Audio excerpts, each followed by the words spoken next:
તો રાજ્યમાં ભર ઉનાળે ચોમાસા જેવા દ્રશ્યો સામે આવ્યા તો રાજ્ય જેતપુર રોડ ઉપર ભૂગર્ભ ગટરના પાણી ફરી વળ્યા છે। પાણી રોડ ઉપર આવતા ચોમાસા જેવા દ્રશ્યો જોવા મળ્યા છે। રોડ ઉપર પાણી વહેતા થતા વેપારીઓ અને સ્થાનિકો પરેશાન થયા છે। નગરપાલિકાને અનેક વાર રજૂઆત કરી છતાં પણ કાર્યવાહી કરવામાં નથી આવતી। તંત્ર દ્વારા પગલાં ભરવામાં ન આવતા સ્થાનિકોમાં આક્રોશ ફેલાયો છે।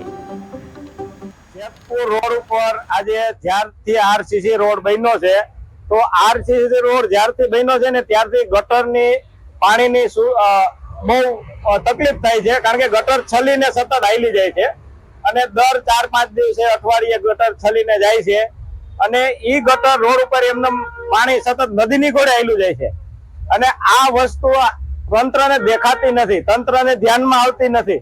તો તંત્ર સૂતું છે કે શું છે? અમારી વ્યથા કોઈ સમજતું પણ નથી, અમારે વેપાર થતો નથી, તો કરવાનું શું છે અમારે? આ જ્યારથી આરસીસી રોડ બન્યો છે એ આરસીસી રોડ એકદમ નીચો બનાવેલો છે। એ નીચો બનાવવાને કારણે ગટરની લાઈનની લેવલ વિખાઈ ગયેલું છે, એટલે આ પ્રશ્ન મને એવું નથી લાગતું કે સોલ્વ થશે।